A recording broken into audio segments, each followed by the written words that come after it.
The morning Hazel Lockhart was supposed to begin her journey to marry a man she had never loved. The sky over Abilene, Kansas, was the color of a bruised purple and gold and threatening, as if the heavens themselves were warning her that nothing about the next 3 days would go according to anyone's plan. It was the spring of 1874, and Abilene was a town caught between what it had been and what it was trying to become. The cattle drive still rolled through on occasion, kicking up dust along Texas Street, but the worst of the lawless years had settled somewhat, leaving behind a town that smelled of ambition and horse manure in equal measure. The railroad had changed everything. Money had changed everything. And Hazel Lockhart, 23 years old, daughter of the late Edmund Lockhart whose debts had swallowed the family ranch whole, was about to be changed by the arrangement her uncle had made on her behalf without so much as asking her opinion. She stood on the porch of the Drover's Rest boarding house with a single leather trunk at her feet and a small carpet bag clutched in both hands, watching the man her uncle had hired to escort her to Dodge City climb down from his horse with the kind of unhurried ease that made it immediately clear he answered to no clock and no urgency in the world. Harvey Covington was 30 years old, lean in the way of men who have spent more years working than eating well, with sun-darkened skin and dark brown hair that curled slightly at the collar of his worn duster coat.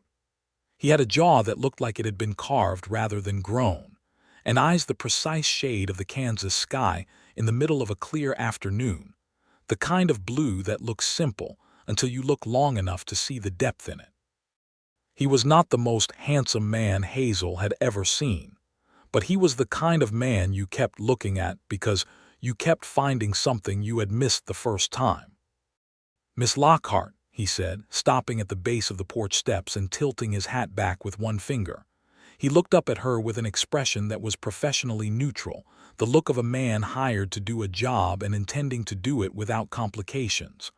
"Harvey Covington, your uncle arranged my services." "I am aware," Hazel said. Her voice was steadier than she felt.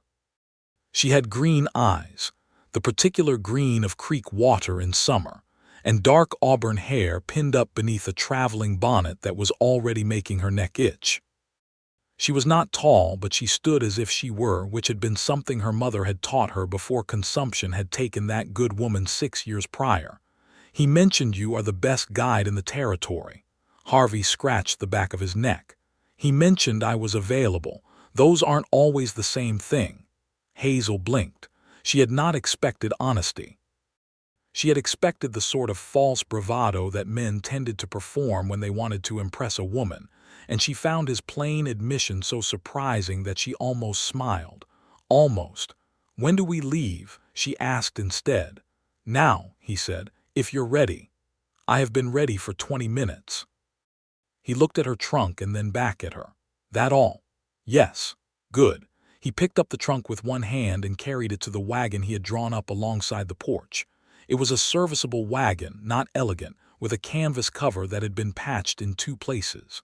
2 horses were hitched at the front, a sorrel gelding that Harvey had clearly been riding, and a bay mare that Hazel assumed was meant for the wagon. A 3rd horse, a gray, was tied at the back. 3 days to Dodge City," Harvey said, tying the trunk down with efficient rope work. "Weather's been holding. Should be an easy enough trip." Hazel looked at the bruised sky and said nothing. She had been engaged to Clifton Aldridge for 4 months, the product of a letter-writing arrangement that her uncle, Gerald Lockhart, had brokered when the debts from her father's failed ranch had become insurmountable.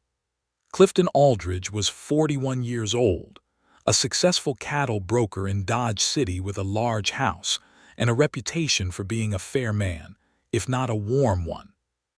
Her uncle had met him at a stockman's meeting in Wichita and had described him in a letter as a man of considerable means and steady temperament, which was the sort of description given to furniture rather than husbands. Hazel had written to Clifton 3 times. He had written back twice, both letters short and businesslike, discussing the wedding logistics rather than anything that might tell her who he was as a person. She had burned the second letter in the fireplace of her boarding house room and then felt ashamed of herself for being dramatic. She was not a foolish woman. She understood how the world worked. She understood that without the Lockhart ranch and without her father's name to carry her forward, she needed the security that this marriage represented. She was 23, not 15, and she had arrived at a practical understanding of her own situation. Understanding something, however, and feeling at peace with it were two entirely different conditions, and as Harvey Covington helped her up onto the wagon seat with a brief, impersonal grip of her hand, Hazel felt anything but peaceful. They moved out of Abilene just as the sun cleared the rooftops, painting the dusty street in pale gold. Harvey rode the gray alongside the wagon at first, then climbed up to share the bench seat with her when the road widened and flattened into the long rolling prairie. He drove with easy competence, the reins loose in his hands, his eyes moving constantly over the landscape in the practiced way of a man who had learned that trouble in open country often announced itself visually before it announced itself any other way. They did not speak for the first hour. Hazel found she did not mind. The silence between them was not uncomfortable. It was simply the silence of two strangers who had not yet found their footing with each other, and she respected that he was not filling it with empty chatter. She watched the Kansas prairie unspool around them, the grass still tipped with the last of the winter brown but threaded through with green that was slowly winning the argument. Meadowlarks called from the fence posts. The wagon wheels made their steady grinding song. "You done this trip before?" she asked eventually, not because she particularly needed to know, but because the question was there and the silence was beginning to feel like something that needed tending. "Half a dozen times," he said. "Used to run dispatches between Abilene and Dodge when I was younger. Know most of the water stops and the shelter spots. What do you do now?" "When you're not escorting women to their arrangements." The word arrangement sat between them for a moment. She had not meant it to sound as bleak as it did. Harvey glanced at her sidelong. "Little of everything, some scouting, some ranch work. I have a small place outside of Ellsworth, but I don't spend much time there." "Why not?" He was quiet for a moment. "A house with one person in it isn't much of a home. Seems wasteful to make it the whole of your life. So you prefer the trail." "I prefer being useful," he said simply. Hazel turned that over in her mind. There was something honest in the plainness of it that she found more appealing than any elaborate speech about freedom or adventure. This was a man who knew himself without any particular drama about the knowing. "How did my uncle find you?" she asked. "Helped him move some cattle out of a bad pasture situation 2 summers back. Seemed like a decent enough man, your uncle."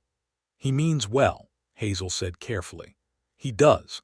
I don't believe he arranged all of this without genuine concern for my welfare." Harvey did not say anything to that. "You can say what you are thinking," Hazel said. "I wasn't thinking anything in particular, Miss Lockhart." "You were thinking that concern and wisdom are not the same thing."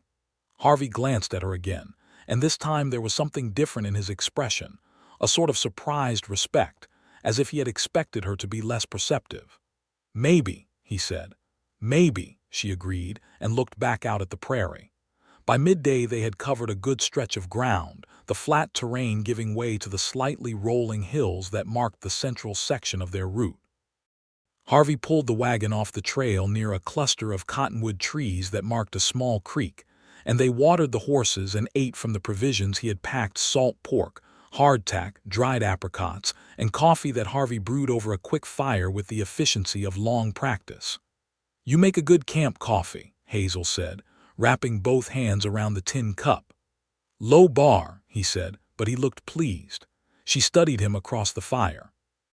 He had taken his hat off and hung it on a branch, and without it he looked slightly younger, the wind lifting that curling dark hair off his forehead.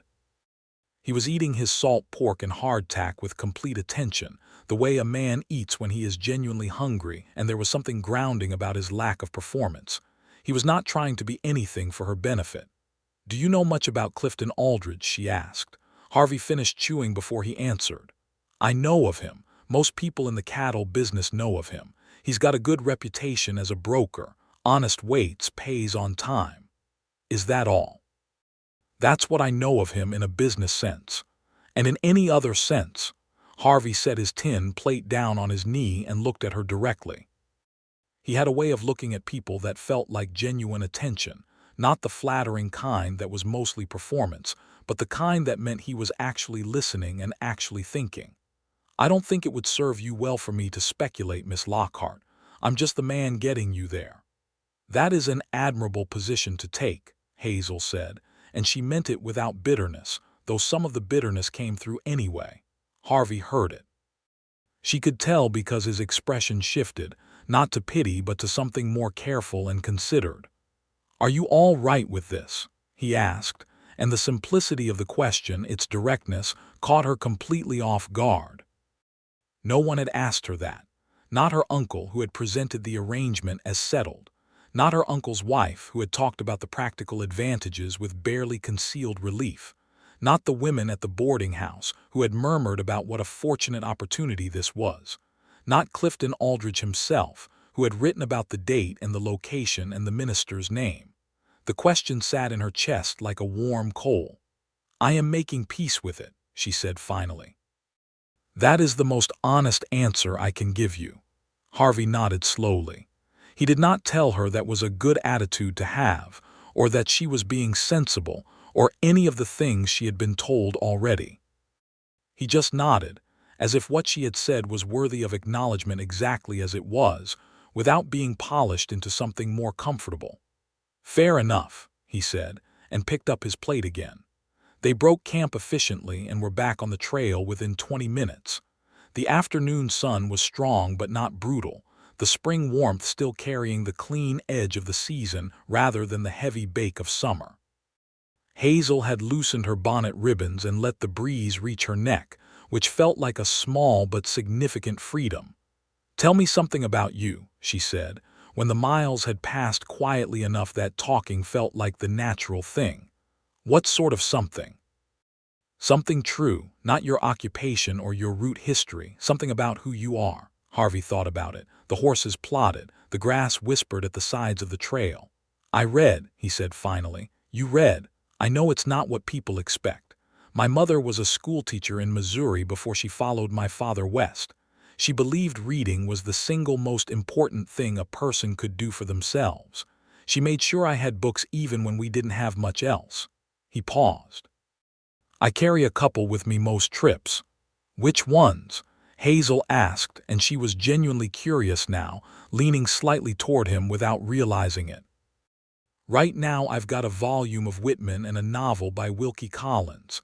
"Wilkie Collins," she repeated with honest pleasure. "Which one?" He looked at her with that surprised respect again. "The Moonstone." "Oh, I love that book," she said. "I read it twice. I found it at a lending library in Kansas City before everything changed." The slight stumble over the words revealed more than she intended, the memory of the time before her father's death and the dissolution of everything she had known pressing against the back of the statement. Harvey did not press her on it. "It's a good book," he agreed. "Collins understands that what people hide is more interesting than what they show."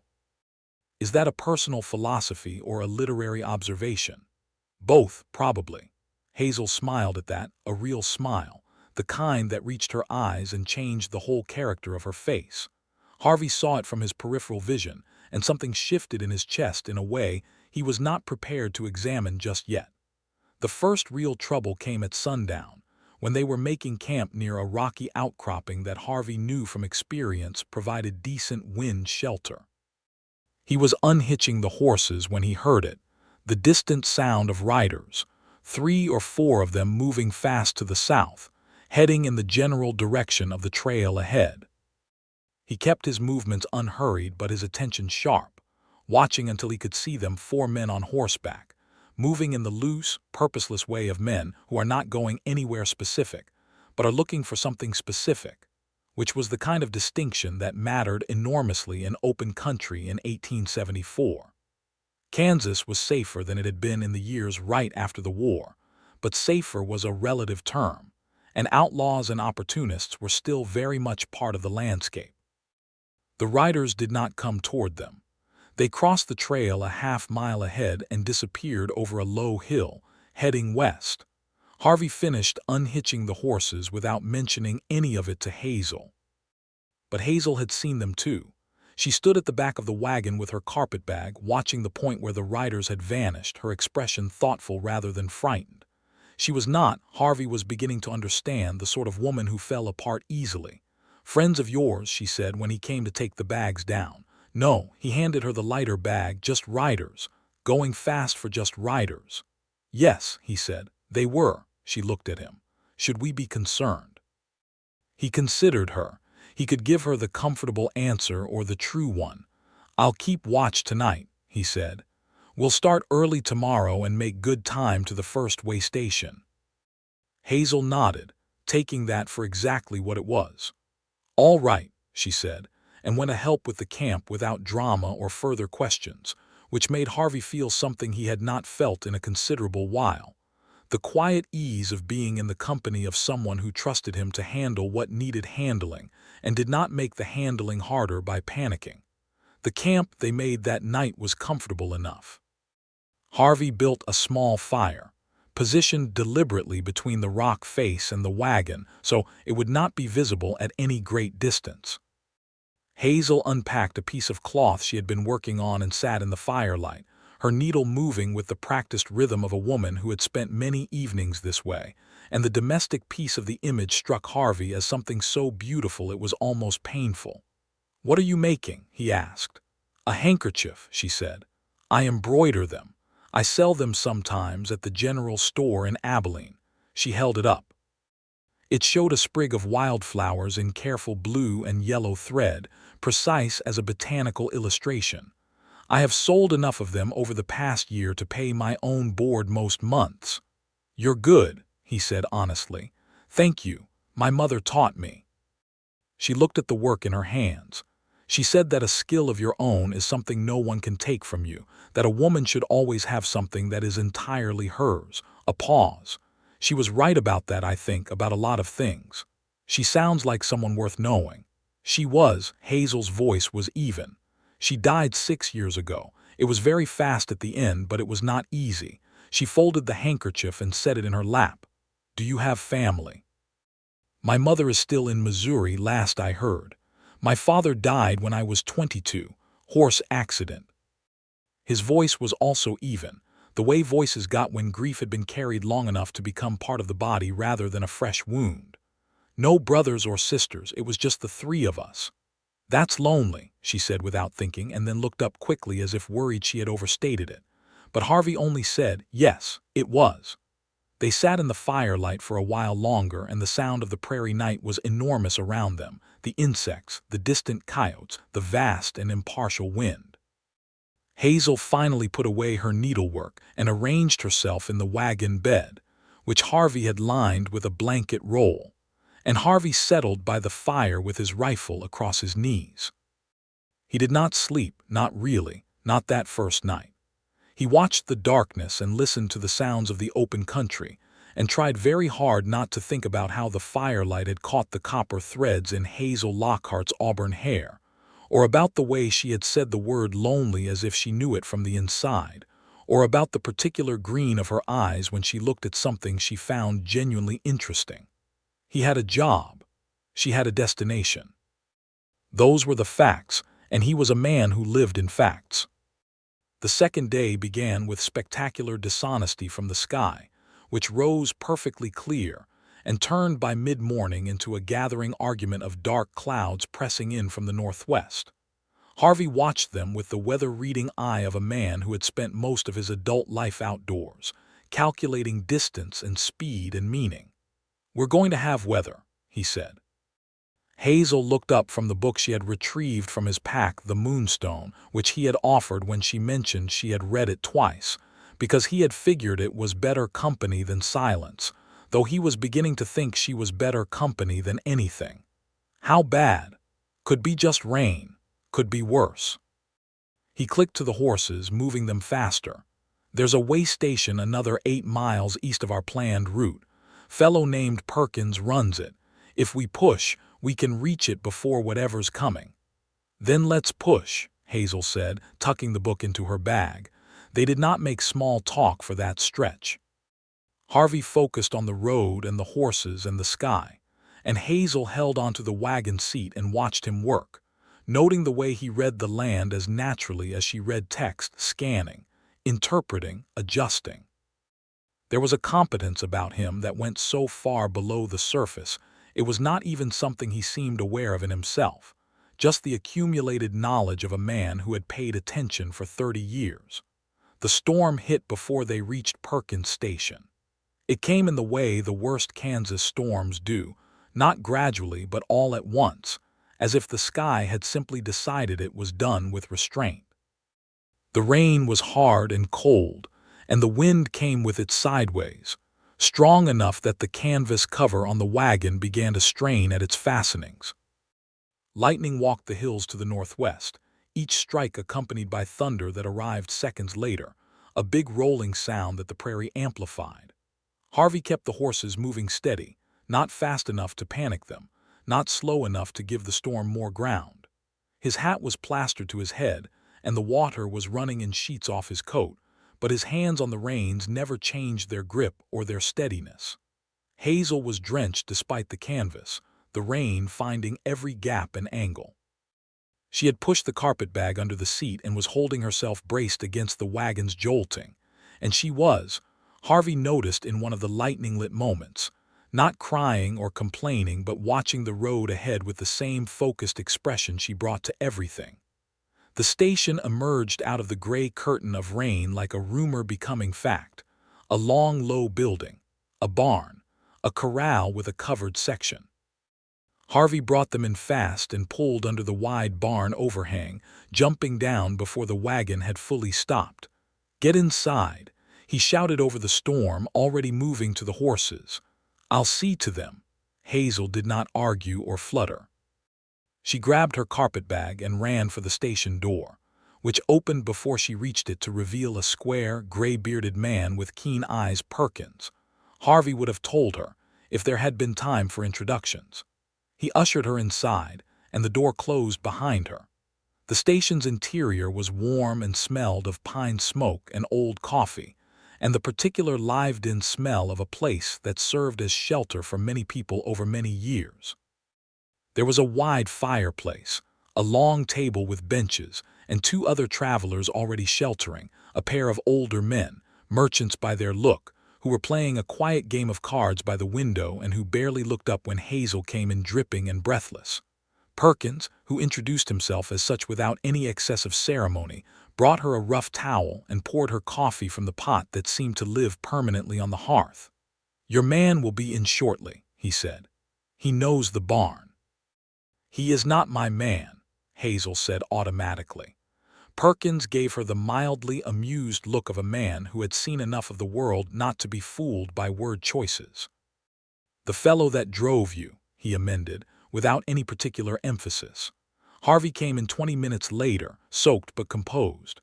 Perkins handed him a towel as well and poured a second cup, and Harvey sat across the table from Hazel in his damp clothes and wrapped both hands around the cup and looked at her over the rim with an expression that contained a specific combination of relief and concern. "You all right?" he asked. "Perfectly," she said. "The storm caught us quite thoroughly." "It did," he agreed. "But we're dry now, that's what matters." He looked around the station. "We'll have to stay the night. The road west will be mud by morning." "Yes," Hazel said. She looked at the fire. "An unscheduled night. It happens on the trail. We'll still make Dodge City well within the original 3 days." "I'm not troubled about the schedule," she said, and realized as she said it that it was true. She had not thought about Clifton Aldridge or Dodge City for the last several hours. She had been too occupied with the storm and the road and the man beside her on the wagon seat to think about the future she was driving toward. That realization unsettled her slightly, the way a familiar landscape looks strange from an unexpected angle. The evening at Perkins Station was, in its quiet way, one of the most pleasant evenings Hazel had spent in a very long time. The merchant travelers were named Abbott and Yates, trading partners who had been making the Abilene Dodge run for 15 years, and they were the kind of company that is most valuable without being the most impressive, solid and good-humored, and full of small stories about the territory. Perkins himself cooked a simple but generous supper of beans and corn bread and smoked venison, and the five of them ate together at the long table while the storm spent itself against the windows and roof. Harvey talked more at supper than he had on the trail, drawn out by Abbott and Yates, who recognized in him the type of man who had genuinely useful information about the land and the routes. And Hazel listened and watched, and found that the more she learned of him, the more there seemed to learn. He was thoughtful in his opinions and careful in his facts, and occasionally funny in a dry, understated way that caught you off guard. He told a story about a mule he had once worked with on a scouting job near the Cimarron River, and the story was so precise in its specific absurdity, the mule's particular opinions about river crossings, its completely unyielding preferences regarding which side of the trail to walk on, that Hazel laughed genuinely, a full, warm laugh that surprised her with its depth. Harvey heard that laugh and felt it somewhere in the center of his chest, like a key turning in a lock he had not known was locked. After supper, Abbott and Yates retired to the corner where Perkins had arranged some bedrolls. Perkins himself went to check on the horses and animals one more time. Harvey and Hazel were left at the table with the fire and the dying sounds of the storm, just rain now softer. The thunder moved away to the east, rumbling its retreat. "I want to ask you something," Hazel said. She had the handkerchief work out again, her fingers moving by the firelight, and she kept her eyes on it while she spoke, which somehow made the question easier. "And I want you to answer me honestly. That's all I know how to do," he said. "When you took this job," she said, "did you know who I was before you agreed? Did my uncle tell you anything about the circumstances?" "He told me you were his niece traveling to a prearranged marriage and that you needed a reliable escort for the 3-day trip." He paused. "He said you were a sensible young woman and that he was confident you would not be difficult to manage." Hazel's needle stopped moving. "Difficult to manage," she repeated. "His words," Harvey said, "not my assessment." "What is your assessment?" He looked at her across the table. The fire was low and warm, the light catching the planes of his face in ways that made him look like a painting of something true rather than an actual man. "I think you are a woman who has been handed a very narrow set of options and who is navigating them with considerably more grace and intelligence than most people would manage. A beat. And I don't think you need managing at all." Hazel set down the handkerchief. She looked at him for a moment with those creekwater eyes, and there was something in the look that was too complex to name: gratitude and recognition and something else, something deeper and more frightening that she was not ready to examine. "Thank you," she said quietly. "That is the kindest thing anyone has said to me in a very long time." Harvey did not know how to answer that without saying something that would cross a line he needed to hold, so he looked at the fire instead and said nothing, and the nothing was full enough that it served. Perkins came back in from the barn, stomping his boots at the door. The rain had softened to a drizzle.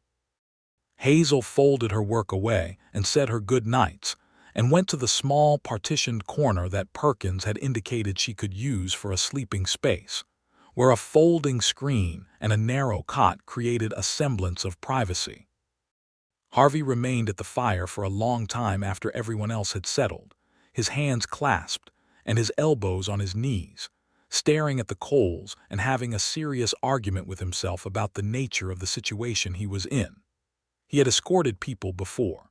He had worked all manner of jobs that involved close company over multi-day trips, and he had always maintained a professional, clear-eyed approach to those situations. He was not a young man inclined toward foolish impulses. He was 30 years old, and he had seen enough of the world to know the difference between what was real and what was convenient to feel. What he was feeling about Hazel Lockhart had the unsettling quality of being entirely real. Not the quick attraction of a pretty face on a trail. She was beautiful, yes, in her particular way, but it was not her face that had done the damage. It was her. The precision of her mind and the quiet strength of her character and the way she laughed and the way she said honest, difficult things without turning them into performances. It was the story of selling embroidered handkerchiefs to pay her own board, and the memory of her mother's voice in the way she held herself, and the specific bravery of making peace with something you have not chosen. Harvey put the fire to bed and lay on his blanket roll near the door, the rifle within reach, and stared at the ceiling and told himself that in 2 days she would be in Dodge City, and he would be on his way back to Abilene, and that was the whole of the matter. He almost believed it. The morning after the storm was the kind of morning that the prairie offered as an apology, brilliant, washed clean, the grass so green it almost hurt to look at, and the sky a faultless, forgiving blue. The mud on the road was problematic but manageable. Harvey picked a slightly higher route that he knew from experience would drain faster, adding perhaps 2 miles to their journey but saving the horses from heavy going. Hazel emerged from the station looking rested, her hair tidily redone, and she had left a small embroidered handkerchief on the table where Perkins would find it.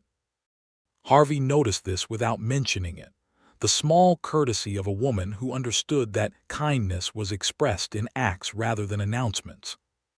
They said goodbye to Abbott and Yates, who were heading north, and to Perkins, who waved them off with the gruff affection of a man who had made his peace with a life of brief, transitory connections. Harvey helped Hazel up to the wagon seat, and she thanked him, and this time when her hand rested in his for the brief transit from ground to seat, neither of them made the mistake of pretending there was nothing there. They were 2 miles out from the station when Hazel said, "Tell me about your place in Ellsworth." "I told you I don't spend much time there. Tell me about it anyway." Harvey was quiet for a moment, the horses finding their rhythm on the drying road. "It's small. Cabin mostly, about 40 acres. There's a creek on the east side that runs year-round, even in bad summers. I planted a kitchen garden behind the cabin 2 years ago, but I was on a scouting job when it should have been tended, so it went to weeds." He paused. "The bones of it are good, the land is good. But there's no one to tend it," Hazel said. "No," he said, "there isn't." She looked out at the rolling land. "What would you grow if the garden were properly kept?"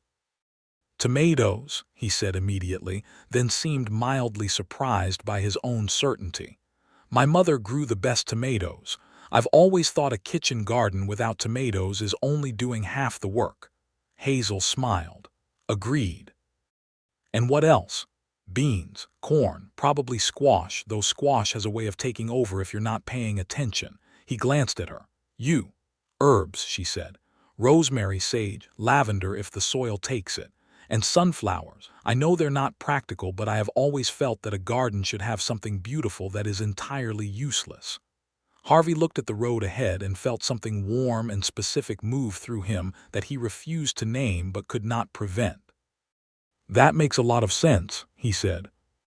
They were passing through a stretch of long golden grass when the men from the previous evening appeared.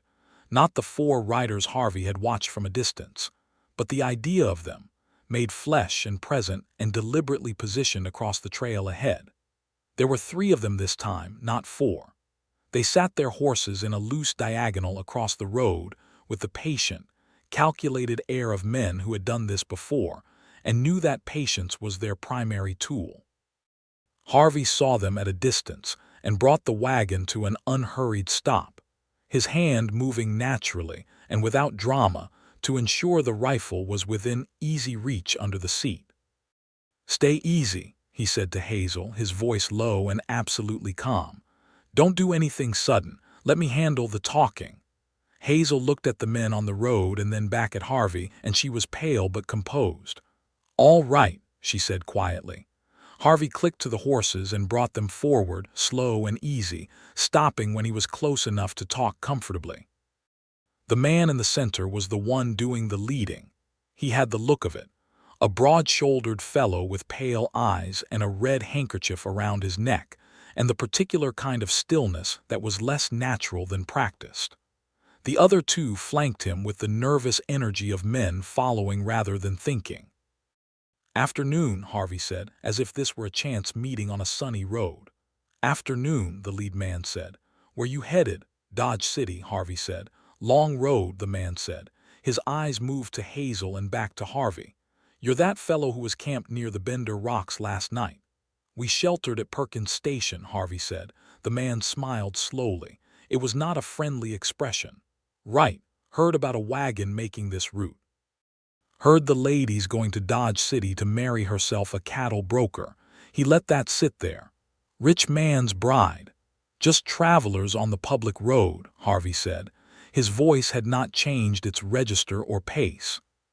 He sounded bored rather than afraid, which was deliberate. "If you'll let us pass, we'll be on our way."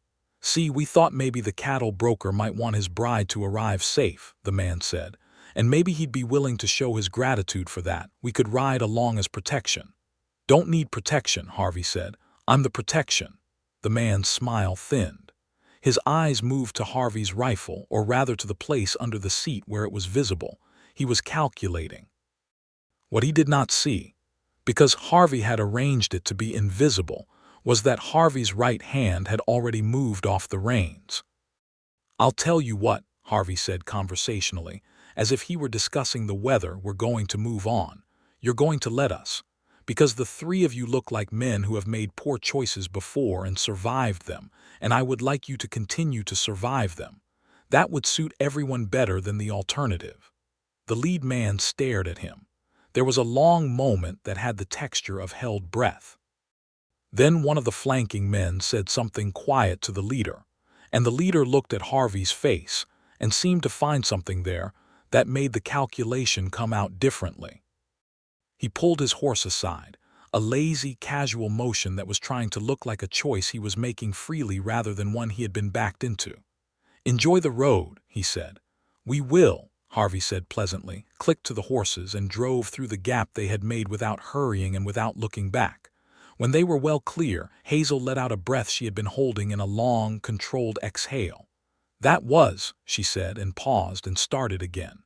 "You were very calm." "Getting excited doesn't help anything," he said. He was watching the road ahead and also, in his peripheral vision, the road behind. They were opportunists. Men like that are looking for easy. Once they see it isn't easy, they move on. What if they hadn't moved on? Then we would have dealt with that. He glanced at her. The color was coming back into her face. "Are you all right?" "Yes." She took another breath. "Yes, I am, thank you."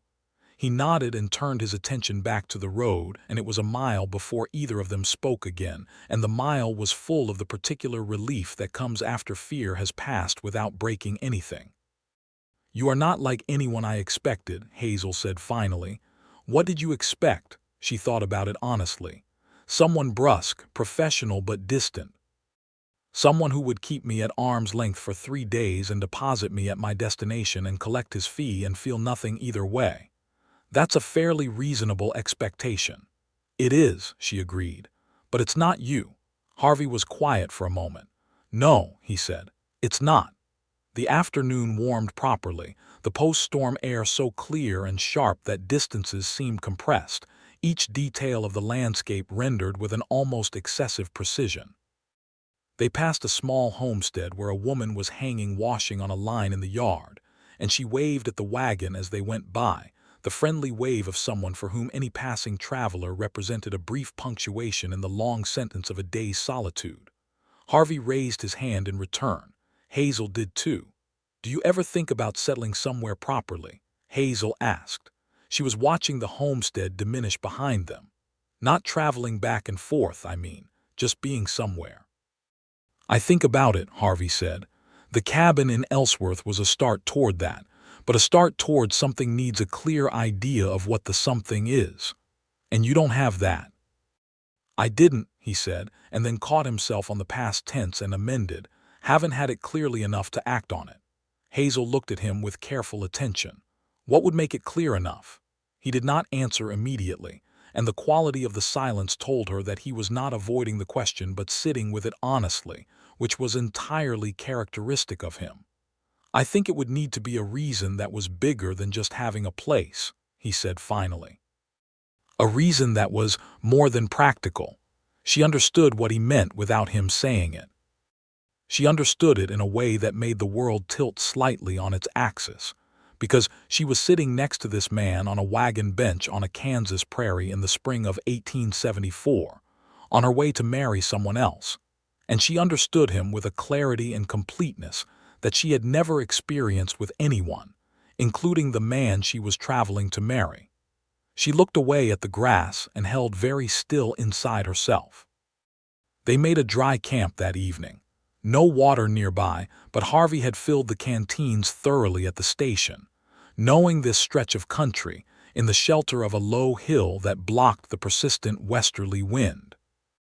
He built a small cook fire and fried some salt pork with dried onion from a tin, and the smell of it in the cooling air was rich and domestic and fine.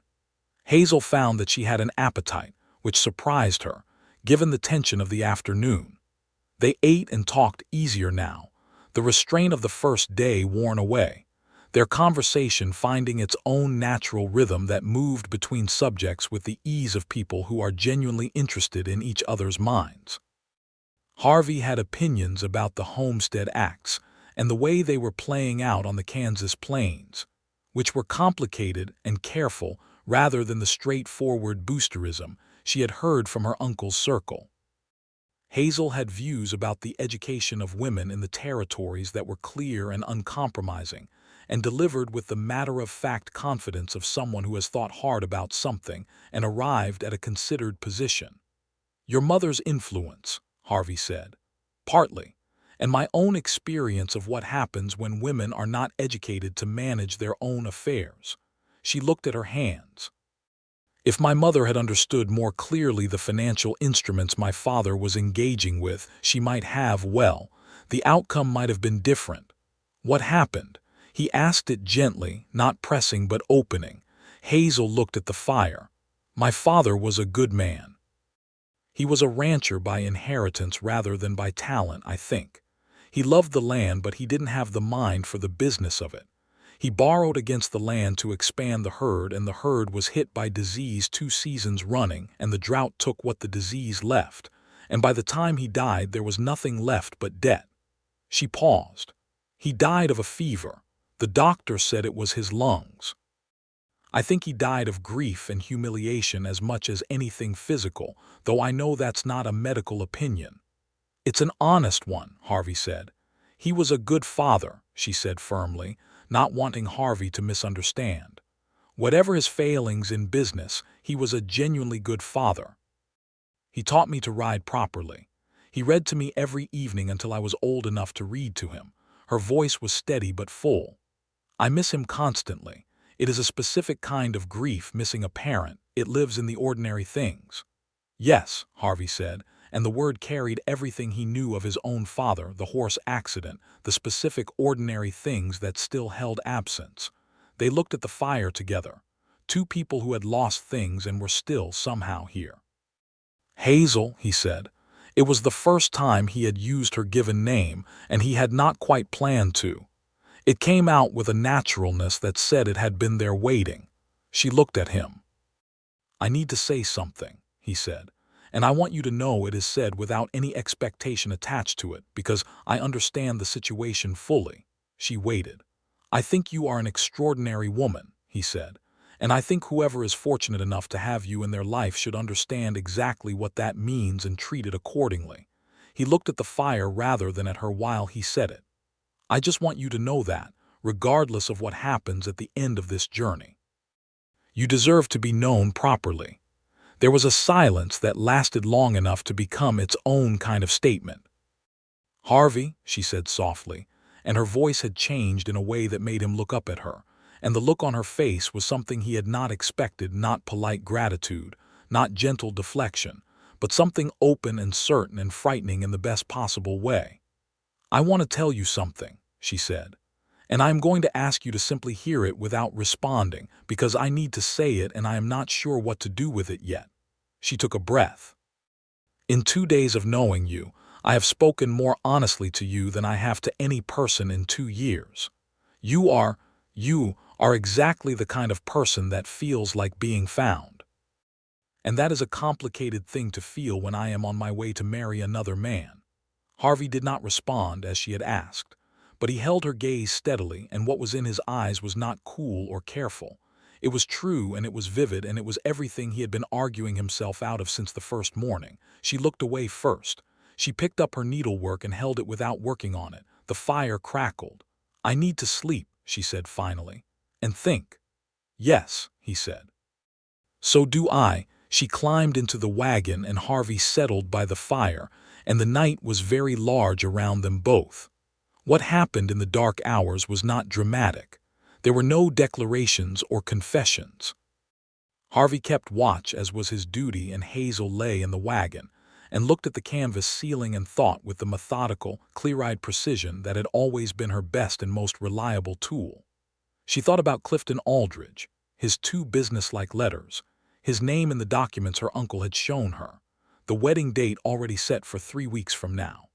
She thought about the house in Dodge City she had never seen, the life she had agreed to without ever having been properly asked whether she wanted it. She thought about her uncle's good intentions and her own practical understanding of her situation. And then she thought about 2 days on a wagon bench with Harvey Covington, the way he drove with the reins loose and his eyes scanning the horizon, the way he had talked about tomatoes with such immediate certainty, the way he had stood absolutely still in the face of 3 men on horseback and been so completely himself that the men had moved aside, the way he said her name that one time just now as if it were a word he had always known. She was not a girl. She was 23 years old, and she had managed her own affairs in difficult circumstances for 6 years, and she was not in the habit of making decisions based on feeling rather than reason. But reason and feeling were not, she had always suspected, as separable as people claimed. A truly reasoned decision had to account for the whole of reality, and the whole of reality right now included the fact that she had found, in the most improbable possible circumstances, the kind of person her mother had told her about once, very quietly, in the last months of her life. The kind of person who makes you more yourself rather than less. "When you find someone like that," her mother had said, "the bravest thing you can do is not to be practical." Hazel had been 17 and had thought she understood. She had not understood at all. She understood now. By the time the first gray light began separating the dark, Hazel had made a decision. It was a large decision, possibly the largest she had ever made. It required courage that she was not entirely certain she possessed, and it required something else, something she had not yet established, the answer to the central question that she would not be able to will into existence. She needed to know whether what she had seen in Harvey Covington's eyes by the firelight was real. The morning of the 3rd day began with both of them careful and quiet, the night's conversations and silences lying between them like something precious that could break if handled too quickly. Harvey made the coffee with his usual efficient care. Hazel sat on a flat rock near the fire with her tin cup and watched the sun rise, and the sunrise was the kind that made you understand why people had always attached significance to mornings. The light coming in long and golden over the flat country, turning the grass to something that looked like it had been woven from light itself. "We'll reach Dodge City by mid-afternoon," Harvey said. He was checking the horse's feet, running his hands down each leg with practiced attention, barring anything unexpected. "Yes," Hazel said. She set down her cup. She looked at his back, at the set of his shoulders, at the way he moved around the horses with such complete and easy capability. She thought about the decision she had made in the dark. "Harvey," he looked up, "I am not going to marry Clifton Aldridge." The statement landed in the morning air with the weight of something that could not be taken back, which was exactly what she intended. Harvey straightened slowly. He turned to look at her with an expression that was very careful and still. "Hazel, please let me finish," she said. "I have thought about this very carefully, not impulsively, not because of the last 3 days or not only because of them. Because I have been making peace with a decision I never truly made, and I have realized over the course of this journey that making peace with something is not the same as choosing it. I am choosing not to do this." She held his gaze. "The rest, the particulars of what happens next, I will figure out. I am not asking you for anything. I am simply telling you the truth because you are the person I have found it easiest to tell the truth to." Harvey was very still. He looked at her for a long moment, the morning light bright in particular on his face. "That's a significant decision," he said. "Yes. What will you tell your uncle? The truth, that I cannot go through with it. He will be disappointed and possibly angry, and I understand that. But I am the one who would have been living in that house in Dodge City with a man I don't know, and I am the only one who has the right to make this choice. And Clifton Aldridge, he will find another arrangement. He is a practical man." She said it without unkindness. "He wants a wife in the practical sense of the word. He will find one." Harvey was quiet for what felt like a very long time but was probably only 30 seconds. Then he said, "What will you do?" "I don't know exactly. I have some money saved from the handkerchiefs. I can find work." She paused. "I am not afraid of the practical problems. I have managed practical problems before." He looked at her. Something in him had come undone somewhere in the last 30 seconds, and he could feel it. The careful, professional, clear-eyed compartment he had built around the last 3 days had opened, and what was inside it was not manageable in any of the ways he had planned. "Hazel," he said, and he crossed the small space between them and stood in front of her, and she looked up at him from the flat rock, the morning light all around them, and waited. "I have been telling myself since Abilene that I had a job and you had a destination, and those were the facts." "They were the facts," she said. "They were," he agreed. "But facts change." He reached out and touched her face, just his fingertips at her jaw, the gentlest possible thing, and looked at her with the full weight of 30 years of being a man who lived honestly in the world. "I don't want to drop you at a door in Dodge City and ride back to Abilene and spend the rest of my life wondering." Hazel's breath caught. "I want to come back to Ellsworth," he said, "and I want to plant that kitchen garden properly. And I would like, very much, if you would consider whether any part of that possibility interests you at all." She stood up from the flat rock, which brought her closer to him, close enough that she had to tilt her head back to look at him directly. "The tomatoes," she said. "And the herbs," he said, and there was a warmth in his voice that was unlike anything she had heard in it before, a warmth that was not performed or careful but just there, present and true. "And the sunflowers. The ones that are entirely useless," she said softly. "The beautiful ones," he said. She reached up and put her hand against his chest, feeling the steady, sure beat of his heart through the fabric of his shirt, and he covered her hand with his. And for a moment they simply stood there in the brilliant spring morning with the whole of the Kansas prairie around them, holding something new that was already entirely real. He kissed her the way a serious man kisses someone he means to know for the rest of his life. Not tentative but not rushed, careful with the weight of it, his hand moving from her face to her hair with a gentleness that was more articulate than anything words could have managed. Hazel kissed him back and felt the last of the making piece fall away entirely, replaced by something she had no name for yet but recognized with every part of herself. When they separated, the world had not changed. The prairie was the same. The horses were the same. The road to Dodge City was still the road to Dodge City. But Hazel Lockhart had changed, in the way that people change when they finally choose something rather than being chosen for. And Harvey Covington had changed, in the way that people change when what they needed became suddenly, irrefutably clear. "We still have to go to Dodge City," she said. "Yes," he agreed. "You need to speak to Aldridge directly. It's the honest thing to do." She was already thinking, her practical mind and her courage working in alignment now rather than opposition. "He deserves to hear it from me, not from a letter." "I'll take you," Harvey said, "and I'll wait." "You don't have to wait." "I know I don't have to," he said with that plain directness that was so entirely himself. "I want to." They broke camp with a new efficiency that had a different quality than the competent efficiency of the previous 2 days, lighter, warmer, laced through with occasional glances, and one moment when they reached for the same piece of equipment and their hands touched and they both laughed, which was also new and also entirely right. They drove into Dodge City that afternoon in the full golden light of a Kansas spring day, the town coming together out of the plains, with its familiar combination of ambition and roughness.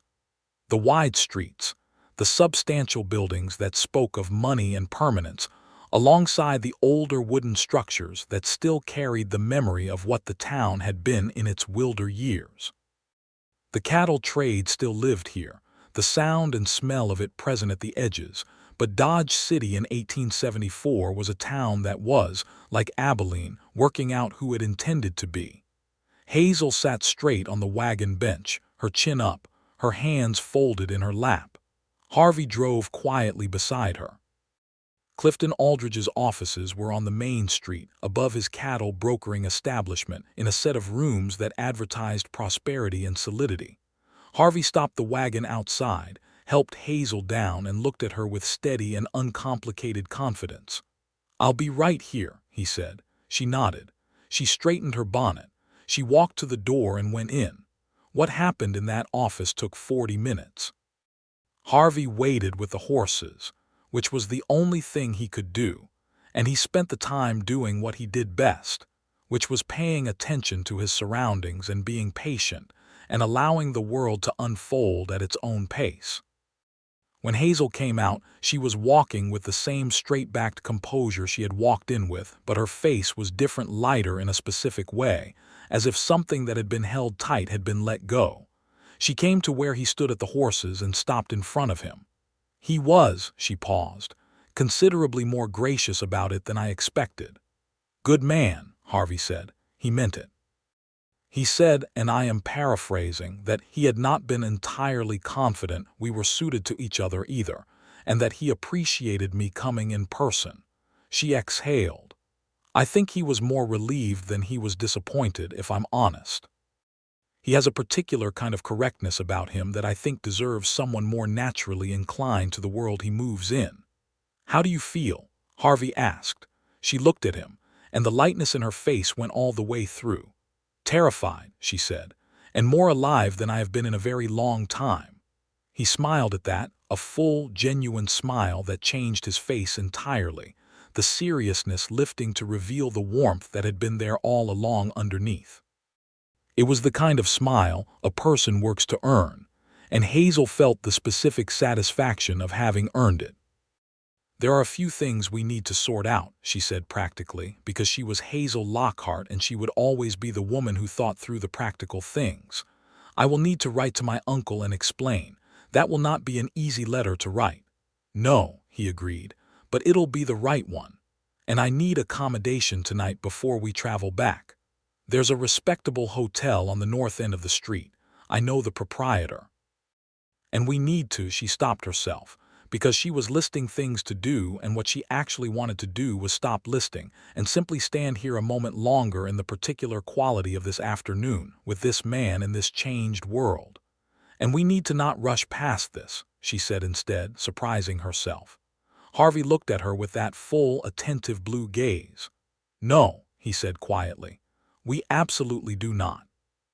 He offered her his arm, which was a courtly gesture unexpected from a man who had spent the last 3 days efficiently managing prairie trails and campfires. She took it, and they walked along the main street of Dodge City in the spring light, not talking for a few minutes, just walking, which was another form of the honest silence that had characterized everything between them from the beginning. She wrote the letter to her uncle that evening, in her room at the hotel, and she wrote it with the same honesty she had brought to every conversation of the last 3 days. She explained that she had reconsidered the arrangement and spoken directly to Mr. Aldridge, who had received the news with more generosity than she had any right to expect. She thanked her uncle for his genuine concern and his desire to provide for her welfare, and she told him that she had a different plan for her life now, a plan that was still being shaped, but that she was certain of in a way she had never been certain of the arrangement he had made. She did not tell him about Harvey. Not yet. That part of the story needed more time to belong to just the two of them before it was anyone else's. Harvey knocked on her door that evening to ask if she wanted supper, and she said yes. and they ate at a table in the hotel's modest dining room and talked for 2 more hours without the conversation ever becoming difficult or thin. This was the quality that Hazel had already come to understand as one of the most specific and unmistakable signs of something real, not just attraction, not just admiration, but the fundamental compatibility of two minds that were genuinely interested in each other's interior worlds. He told her more about the cabin in Ellsworth that night, the creek that ran year-round, the oak trees on the west side that produced enough shade in summer to make the afternoons bearable, the way the light came through the windows in the morning. He described it with the same precise attention he brought to everything, and as he talked, Hazel found she could see it as clearly as if she had been there, the particular quality of light through those windows, the sound of the creek in the evenings. "I want to see it," she said. "I want to show you," he said. The return trip to Abilene took 3 days as well, but they were 3 different days, warmer, easier, full of the particular luxury of time given to getting to know someone you have already decided to trust completely. They stopped at Perkins Station again on the second night, and Perkins looked at the two of them and said nothing, but his expression was the expression of a man who has seen enough of the world to recognize when something good is happening. He gave them supper and the same hospitality as before, and in the morning they left with the ease of people returning to something rather than leaving it behind. Harvey's small ranch outside Ellsworth was exactly as he had described it. The creek, the oaks, the cabin that was modest but solidly built, and the sad, overgrown remains of the kitchen garden behind it, which Hazel walked around with a careful, assessing eye the first morning she saw it. "The soil is good," she said, crouching and taking up a handful, feeling the texture of it. "This just needs attention." "Most things do," Harvey said. She looked up at him from where she was crouched by the fallow earth, her hair loose because they were on his property and there was no one else to see, and she said, "I am going to need somewhere to stay while we establish the particulars of our situation." "I'll build you a proper space in the cabin," he said immediately. "Or there's a room at Mrs. Havorson's boarding house in Ellsworth. She is a respectable woman and I can vouch for your character." "You've known me for 6 days," Hazel said. "I know you well enough," he said with complete certainty. She stood and looked at him with that familiar combination of assessment and warmth. "You could court me properly," she said, "if you intended to." "I intend to," he said, "entirely properly." "Good," she said. "I have always thought that the middle ground between rushing and waiting is where the important things happen." "I agree with that," he said. She took his hand, firmly, deliberately, the way she did everything, and they stood in the overgrown garden in the spring light, and the creek made its sound just out of sight, and overhead the oak trees were putting out their first small, crinkled leaves, and the whole future of the thing was right there, unwritten and possible and entirely theirs. The weeks that followed were ones that Hazel would later describe as the happiest of her life, though happiness in that period had an active, working quality rather than a passive, comfortable one. She stayed at Mrs. Havorson's boarding house, a comfortable arrangement with a landlady who had opinions about everything and the generosity to share all of them freely, and she established herself in Ellsworth with the particular methodical competence that characterized everything she did. She found that her embroidered handkerchiefs sold well at the Ellsworth General Store, better than they had in Abilene, because the owner's wife appreciated the quality and gave them a good display position. She expanded her work to small decorative pieces and a few special commission items: a handkerchief with a family's initials for a wedding gift, a tray cloth with a pattern of wheat for a farm wife celebrating 20 years on the Kansas plains. The income was modest but genuinely hers, and she managed it with care. Harvey came to see her most evenings. He was working on the ranch and taking occasional shorter jobs, nothing that took him away for more than a day or two, and the rhythm of his visits had the warm regularity of intention. They walked in the evenings along the creek road and sat on Mrs. Havorson's porch in the blue evenings, and Harvey read Whitman aloud while Hazel worked her needle, and the domesticity of it was so natural that it felt less like building something and more like finally living in something they had always known was there. Her uncle's response to her letter came 6 weeks after she had sent it. Gerald Lockhart was, as she had predicted, initially angry. The tone of the first 2 paragraphs was stiff and formal, and contained the phrase, "considerable inconvenience," more than once. But the 3rd paragraph changed, as if the man who had written the first 2 had stepped aside for the man who had genuinely loved his brother's daughter. He said he understood that she had followed her own conscience, and he respected that she had handled it directly. He said he hoped she would find her way. He enclosed $5, which Hazel held in her hand for a moment before folding it carefully and writing him back a long, warm letter that contained as much of the truth as she could manage, including a brief description of the man who had escorted her on that 3-day journey and who had become the most important person in her life. Gerald Lockhart wrote back again within the month, a shorter letter this time, asking to know more about Harvey Covington. Hazel described him with precision and affection. Her uncle replied that he sounded like a steady man, and that he would like to meet him when the opportunity arose.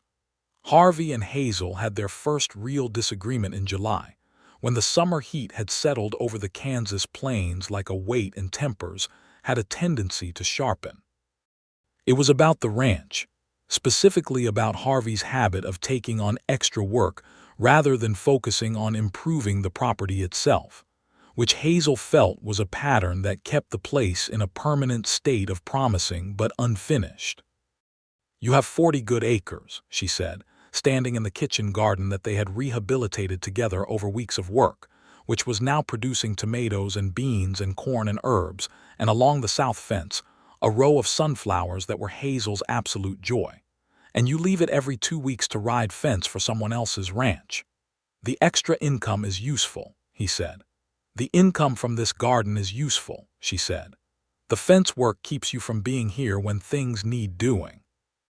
"Things get done," he said. "Some things," she said, "not all things." They stood among the tomato plants looking at each other with the particular sharpened attention of 2 people who care enough about each other to say true things at the cost of comfort. And then Harvey said, "You're right," and the argument was over. Not all disagreements were so brief, but all of them had the quality of being honest, which was the quality that made them useful rather than damaging. 2 people who knew themselves and each other well enough to navigate difficulty without losing the shape of what they were building. Harvey proposed to Hazel on an evening in late September, when the first cool of the autumn was just edging into the air, and the creek was running low from the summer but still singing its particular tune. He had not planned a speech. He had not rehearsed anything. He simply stopped walking and turned to her and said, "Marry me, Hazel. I know myself well enough now to know I've known this since the 3rd morning on the trail, and I know you well enough to know you've known it too." Hazel looked at him in the slanting September light, this man with his honest blue eyes and his sun-dark face and his absolute, unperformative integrity, and she said, "Yes, I have known it since before that." "When?" She considered it. "When you said the tomatoes," she said. "With that certainty." Harvey laughed at that, the full laugh which she had worked to earn repeatedly and which still delighted her every time she heard it. He kissed her with the same serious, true quality that he brought to everything, and the creek ran, and the last of the September light was gold on the oaks, and the whole of their life was beginning again. They married in November of that year, 1874, in a small ceremony at the Ellsworth Church. Mrs. Havorson stood up with Hazel, and Harvey's nearest neighbor, a rancher named Cole Prescott who had known Harvey for 3 years, and who had strong opinions about the improvement the situation had wrought in Harvey's general character, stood up with Harvey. Gerald Lockhart made the trip from Abilene, older and quieter than Hazel remembered him, and he shook Harvey's hand with a firm seriousness, and told him plainly that Hazel was the finest person the Lockhart family had produced in 2 generations, and that he expected her to be treated accordingly. "I understand that completely," Harvey said. Gerald Lockhart looked at him for a moment and then said, "Yes, I believe you do." And that was all the approval either of them needed. The wedding was simple and exactly right. Hazel had embroidered her own veil border with the tiniest possible flowers, bluebonnets, because she had always loved them, and she wore a dress the color of late autumn leaves that was the most beautiful thing she had ever owned. Harvey wore a suit that was slightly too formal for the man in it, which was the most endearing thing Hazel had ever seen.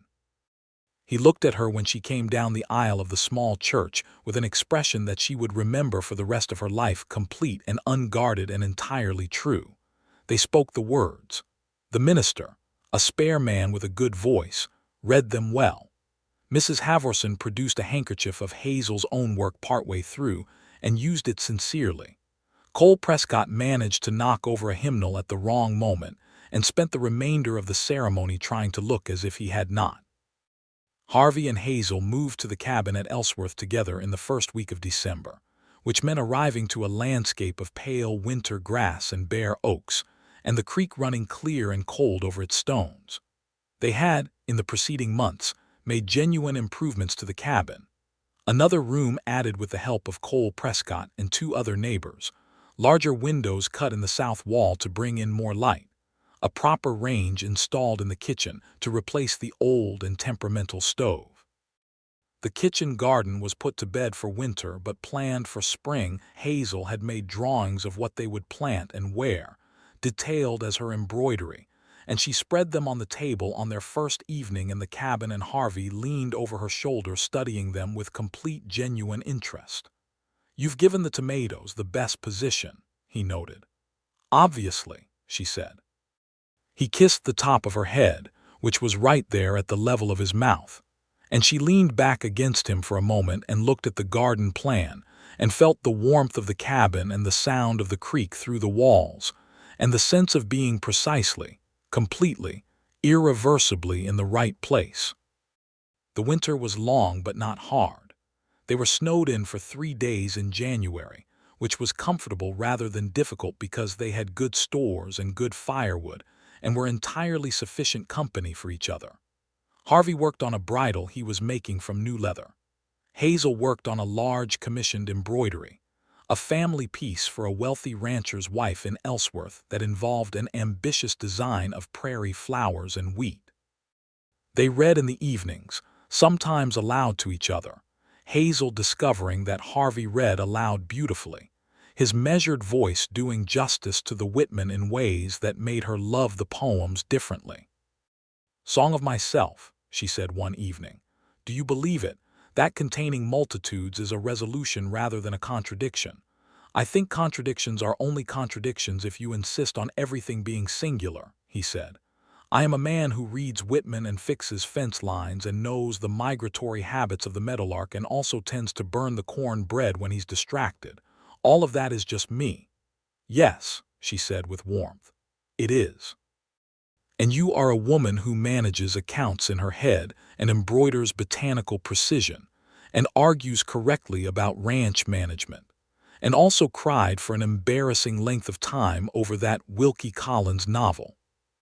"I did not cry for an embarrassing length of time," Hazel said firmly. "Hazel." "It was a very moving conclusion," she said. He laughed again. She counted every laugh. Spring came back to Ellsworth with the generous excess of a Kansas spring, the grass going green almost overnight, the creek swelling with snowmelt from the high country, the meadowlarks returning to their fence posts as if they had never been away. Hazel planted the garden according to her plans, and Harvey worked beside her, and the work had the specific quality of doing something that matters together, which is one of the truest forms of intimacy. The tomatoes were extraordinary that summer. Hazel made tomato preserves and tomato chutney and served sliced tomatoes at every meal for 6 weeks without anyone complaining, because they were that good. The sunflowers came up along the south fence in a long row of gold and brown that could be seen from the road, and more than one passing traveler stopped to look at them. Hazel's embroidery business had grown steadily through the winter and spring. She now had a formal arrangement with 2 stores in Ellsworth and 1 in Abilene, where her Uncle Gerald had spoken well of her work to the proprietor. The income was meaningful and entirely her own, which she managed with the same careful precision she brought to everything, and Harvey never for a moment implied that it was anything other than fully and appropriately hers to manage as she saw fit. In the late summer of 1875, Hazel told Harvey that they were expecting a child. She told him in the garden in the evening, with the sunflowers at their backs and the last of the day's light making everything gold. She had known for 3 weeks and had held it close while she was certain, and now she sat beside him on the bench he had built by the garden fence and said it plainly, the way she said everything. Harvey was quiet for a moment that felt very full. Then he turned to her, and the expression on his face was so entirely open that she felt it in the center of her chest like a bell being struck. "A child," he said. "In the spring," she said. "March, I think." He took her hand in both of his and held it with a careful, conscious tenderness that was one of the things she loved most about him, the way he held things that mattered. "Are you well?" He asked first because he was Harvey Covington, and that would always be the first question. "Very well," she said. "Better than well." He brought her hand to his mouth and pressed his lips to her knuckles with a formality that was not really formal at all, just the genuine weight of the moment finding its expression. "I'm going to be someone's father," he said, with the specific wonder of a man who has lived alone long enough that the idea of family has become almost theoretical and is now suddenly becoming real. "Yes," she said, "you are. I don't know that I'm prepared." "No one is," she said. "That's what my mother told me before my brother was born. She said no one is prepared and everyone manages, and the managing is the preparation." He looked at her. "You had a brother." "He died before he was 2 years old," she said quietly. "A fever. I barely remember him, but I remember my mother's face for the year after, and I understand it better now." She held his hand tightly. "So I know that nothing is guaranteed, but I am choosing to believe in this." "So am I," he said, with a certainty that was entirely his. The winter of 1875 into 1876 was the winter they prepared. Harvey added another room to the cabin, a small room off the main room, with a window that caught the morning light, for the child who was coming. Cole Prescott helped again, and this time 2 more neighbors joined the work, because the community of Ellsworth had adopted Hazel and Harvey as one of its own in the way that frontier communities adopted the people who were genuinely committed to the place. Hazel's Uncle Gerald came for Christmas that year, staying for a week, and sat by their fire in the evenings and talked with Harvey about ranching and territory politics, and the state of the cattle trade with a warmth and ease that told Hazel everything about how the initial stiff approval had become something more genuine. He held her hands one evening before he left and said, "You were right to make the choice you made, Hazel. Your mother would have approved entirely. It was the thing she most needed to hear, and she accepted it without diminishment, only gratitude." The child was born on the 4th of March, 1876, during a Kansas night that was still winter cold but sharp with the approaching smell of spring. Harvey was there for all of it, holding Hazel's hand through the long hours with the same steady, focused presence he brought to every difficult situation, not trying to fix what he could not fix, not offering false assurances, just entirely there. Mrs. Havorson was there too, and Mrs. Prescott, who had had 5 children and brought an unflappable authority to the proceedings. The child was a boy. He was placed in Harvey's arms at 3 in the morning, and Harvey held him with the same careful, conscious tenderness that he held all things that mattered, and looked at him for a very long time without speaking. The baby was red and perfect and present in the particular total way of new lives, and Harvey's face was entirely undone in the best possible way. "Edmund," Hazel said from the bed, her voice tired but entirely certain. "For my father." Harvey looked up at her with the child in his arms and said, "Edmund Harvey Covington," testing the full weight of the name. "Yes," she said, That's exactly right. Edmund Harvey Covington was, from his first weeks of life, a determined and interested person, alert and physical, with his father's coloring and his mother's green-tinted eyes, and a personality that announced itself firmly from the beginning. He slept reasonably well and grew extravagantly, and by his first spring was crawling with the focused determination of someone who has identified exactly where they want to be and intends to get there directly. Hazel nursed him and worked her embroidery and managed the household and the garden, and Harvey worked the ranch and tended the animals and was home every evening.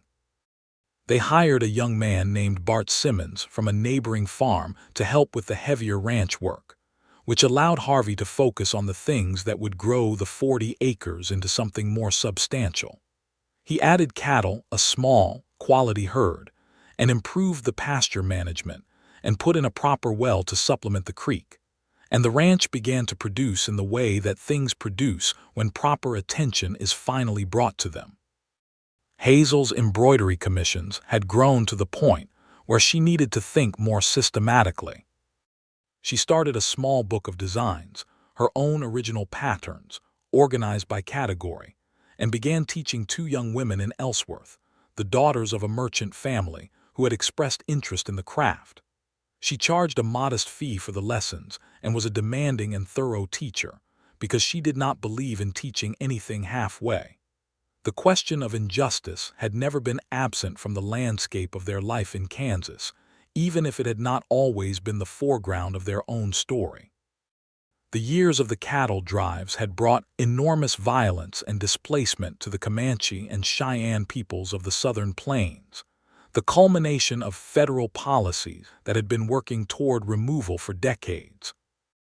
The Red River War in 1874 had effectively ended the resistance of the Southern Plains nations, forcing the remaining Comanche and Kiowa and Cheyenne into the reservation system in Indian Territory, a settlement achieved through a combination of military force and the deliberate destruction of the buffalo herds that had sustained those peoples for generations. Harvey had watched that process from the edges throughout his years as a scout and guide, and he carried a clear-eyed understanding of what it meant that the land he now worked had been cleared for his use at a cost that was not borne by him. He talked about it with Hazel one evening, the spring Edmund was nearly a year old, sitting by the creek as the evening cooled. "A man can't undo history," he said, "but he can choose how he stands in relation to it." "What does that mean for us specifically?" she asked. She always asked the specific rather than the general question. "It means we don't pretend the land was empty when we got here," he said. "And it means we treat the people we encounter, whatever their background, with the dignity that every person is owed." "Yes," she said, "that's a good beginning." It was the kind of conversation they had regularly, honest, serious, unglamorous in its humility, which was exactly the kind of moral engagement she had always respected, and which she was raising Edmund to understand in terms appropriate to his age. A child raised on a ranch in Kansas in the 1870s would grow up in the long shadow of that history, and Hazel intended that he grow up seeing it rather than looking away. By the time Edmund was 2 and walking with the confident totality of a child who has decided that the world is his personally to investigate, the ranch had become something that could properly be called a working place. A second child was coming. Hazel had told Harvey in the kitchen garden again, this time at the start of the summer, the sunflowers at their backs as before. "A tradition," Harvey said, looking at the sunflowers. "A good place to say important things," she said. This child was born in the winter of 1878, a girl this time, who arrived with considerably less drama than her brother had required, and who looked, from her first hours, as if she had strong opinions and intended to express them at the earliest opportunity. They named her Margaret for Harvey's mother in Missouri, and Edmund, who was by this point a solid 2-year-old with well-established ideas about his own importance, regarded his sister with the suspicious assessment of someone who had not been consulted about this addition and was reserving judgment. Within 3 months, Edmund's opinion of Margaret had shifted entirely, because she was entertaining and responsive and clearly found him interesting, which was a combination he was entirely unprepared to resist. Harvey's mother, Margaret Covington, made the trip from Missouri the following spring to meet her namesake and her grandson. She was a smaller woman than Hazel had imagined from Harvey's descriptions, fine-boned and sharp-eyed. A former schoolteacher who still held herself with the particular upright authority of someone, accustomed to being the person in the room who was paying the most attention. She assessed Hazel with a direct and not unkind scrutiny that reminded Hazel powerfully of her own mother, and then said, "Harvey wrote me that you are the most intelligent woman he has ever met. I believed him when he said it, and I believe it more now." "He is generous," Hazel said. "He is accurate," Margaret Covington said. "And Harvey is never generous for the sake of being generous. He is always accurate." Hazel looked at Harvey across the room, where he was watching the exchange with the expression of a man who is holding very still so as not to disturb something delicate, and she felt the familiar warm certainty of knowing this person completely. "Yes," she told his mother, "he is." Margaret Covington stayed for 3 weeks, which was long enough to establish a genuine affection with her grandchildren and a genuine respect with her daughter-in-law, and to tell Harvey, in a private conversation that Hazel was not supposed to overhear, but did because the cabin's walls were somewhat less private than they appeared, that he had done better for himself than she had dared hope after those years of watching him work every job except building something permanent. "I know," Harvey had said simply. "Do you know why she said yes?" his mother had asked, a pause. "She told me it was when I said the tomatoes," Harvey said. A longer pause from his mother, and then a warm and complicated laugh. "Of course it was," she said. "Of course." The years that followed were the years of building in the specific sense that building happens when two people who are well matched to each other commit to something together with their whole attention. The ranch in Ellsworth grew from 40 acres to eventually nearly 100. The quality cattle herd developed a local reputation, and Harvey's particular combination of careful management and honest dealing made him the kind of man that other ranchers consulted rather than competed with. Hazel's embroidery enterprise became something more formal. She had, by the early 1880s, a set of designed pattern templates that other women could purchase and use, and she sold these through dry goods stores across central Kansas with a modest but real income. It was not a large business, but it was entirely hers, and it had grown from her own skill and her own enterprise, and it occupied the part of her that had always needed something that was completely and individually her own. Edmund grew into a boy who was steady and curious, and had his father's eye for the practical and his mother's precision of mind. He was good with animals in the particular quiet way that Harvey was good with animals, the patient, attentive way that came from actually listening rather than just directing. He started riding properly at 4, and was working alongside Harvey in the lighter ranch tasks by 7 with a seriousness of purpose that made the neighboring ranchers smile. Margaret was 2 years behind her brother in everything but ambition, which was running approximately a decade ahead of both of them. She talked early and at great length about everything she observed, which was considerable, and she had her mother's sharp intelligence delivered with a directness that occasionally startled people who were not expecting it from a small girl with copper-touched hair and her grandmother's fine-boned look. She took to the embroidery at 5 with the instinctive precision of someone who has inherited both the skill and the perfectionism, and Hazel taught her with the same demanding thoroughness she brought to her other students. Cole Prescott, who had remained their nearest neighbor and Harvey's most reliable friend throughout the years, married a widow named Dorothea Smalls from Salina in 1878, and the two families spent a great deal of time in each other's company. The Prescotts had 3 children, and Edmund and the Prescott children formed a firm, practical friendship of the kind that children form on the frontier, built on shared work and shared landscape rather than formal social occasion. Hazel wrote to her Uncle Gerald every month, and he came to visit twice a year when the roads and his health allowed, the visits becoming more precious as Gerald aged.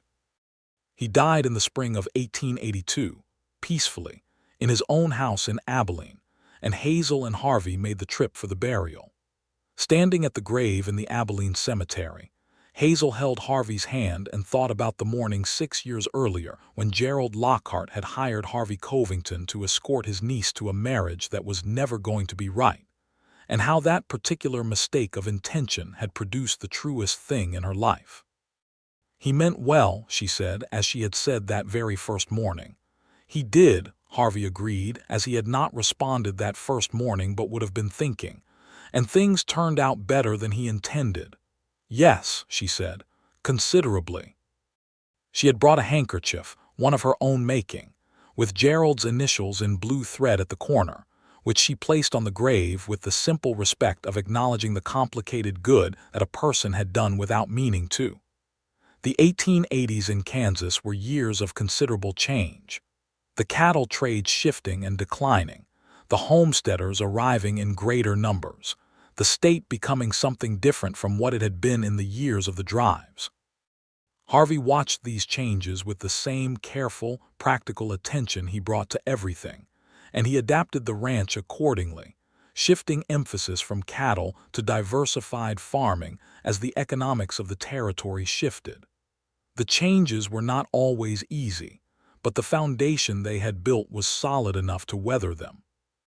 Hazel taught her children to read early and well, as her mother had taught her, and as Harvey's mother had taught him, and the cabin shelves that Harvey had built along the east wall of the main room were filled with books, a small but serious library that reflected the two people who had chosen each other on a 3-day trail journey, and then spent the rest of their lives choosing each other again every day. One evening in the late summer of 1885, when Edmund was 9 and Margaret was 7, and the cabin was full of the sounds of the children being settled by Harvey in the new bedroom, while Hazel sat by the lamp working on a commission piece of particular complexity, a large decorative cloth for a church in Wichita, she found herself thinking about that first morning in Abilene. The bruised sky, the wagon with its patched canvas, the man who had climbed down from his horse with the unhurried ease of someone who answered to no clock. Harvey came back from the children's room and sat across from her at the table, reaching for the book he was currently working through, a history of the Western Territories, dense and detailed, which he had been reading in careful sections for a month. He opened it and found his page and settled into reading, and the lamp was warm between them, and the late summer evening was coming through the open window, and outside somewhere an owl was conducting its slow inquiry into the night. Hazel set down her needle and looked at him. He looked up from the book with the immediate awareness of her attention that had always been one of the things that most fundamentally distinguished him from every other person she had known, the way he was never so absorbed in anything else that he missed her. "What?" he said. "Nothing," she said. "I was just thinking about the morning we left Abilene." He set the book down. "The bad weather coming," he said. "I did not know what I was beginning," she said. "I thought I was beginning and ending." "The trail had other ideas," he said. She smiled. "You had other ideas." "I tried very hard not to," he said honestly. "I argued with myself the entire first day." "So did I," she said. "But I did not know I was arguing with myself yet. I thought I was just observing. Observing me. Observing how it felt to be in someone's company and feel more yourself rather than less." She picked up her needle again. It was new. He leaned across the table slightly and covered her free hand with his, the way he had done 10,000 times in 11 years and which had not once become ordinary or lost its specific weight. "Hazel," he said, the way he had said her name that first time on the third night of the trail, with the same quality of something that had been there waiting to be said. "I know," she said quietly, meaning all of it, everything the name contained, everything they had built, the children sleeping in the next room and the garden and the creek and the books on the shelf and the kitchen, where the tomato preserve jars stood in their neat row, and the hands on the wagon reins and the laughs she had counted every time, and the plain blue eyes that had looked at her from the first morning with more genuine attention than she had ever been paid. She knew all of it. The owl called again in the dark outside, and the lamp burned steadily between them, and the Kansas night was enormous and intimate at once. The kind of night that the prairie gave you when the summer was at its fullest and the whole world felt like it was doing what it was supposed to be doing. Harvey went back to his book. Hazel went back to her needle. The children slept. The creek ran. The owl went about its serious business in the dark. And in the cabin in Ellsworth that had been a start towards something, and was now the whole of the something, the kitchen garden with its sunflowers along the south fence, the shelves of books on the east wall, the room where two children breathed in the deep unconscious confidence of the completely safe two people who had found each other on a 3-day trail that was supposed to end differently sat in the lamplight, and were entirely, precisely, permanently home. The years ahead held the ordinary and extraordinary things that life holds, children growing and changing, and becoming their own complete people. The ranch weathering the difficult years of drought and the better years of rain. Harvey's hair going gray at the temples in a way that Hazel found distinguished rather than aging. Hazel's auburn going warm brown with silver threads that she refused to cover because they were honestly earned. They argued sometimes and agreed most of the time, and always, in the end, came back to the same fundamental thing, that the other person was the best and most important and most interesting person in the world, which was a thing they had both known since the third day of a trail journey in the spring of 1874, and had never once had reason to doubt.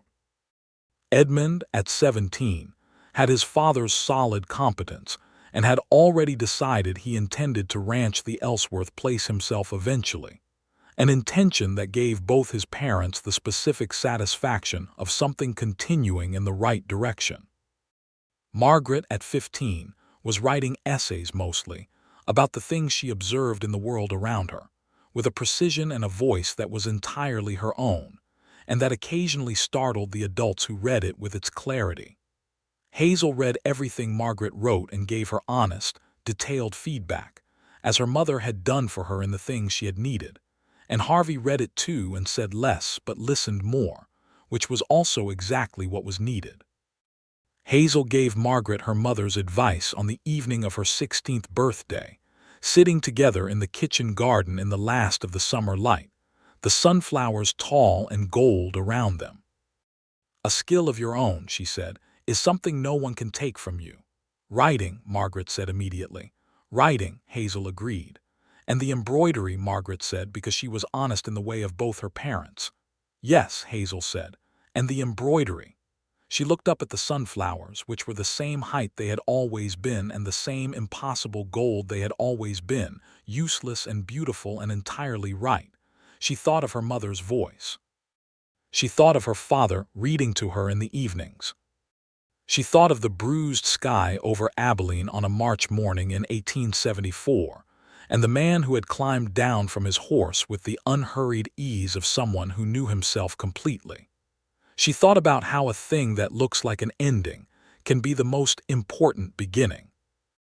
Harvey came out to the garden as the evening was turning properly dark, 2 cups of coffee in hand, and handed one to Hazel and stood looking at the sunflowers with a satisfaction that was entirely real and entirely simple. "Good crop this year," he said. "Entirely useless," Hazel said. "Entirely beautiful," he said. And they stood in the garden that had been planned and planted and tended with the love of people who understood that beautiful and useless things are the ones that keep the rest of the work worth doing. And the Kansas evening closed around them, and everything that had needed to be built was built, and everything that had needed to be said had been said, and the life that had begun on a 3-day trail between Abilene and Dodge City was exactly and completely and permanently what it was supposed to be, whole and good and theirs.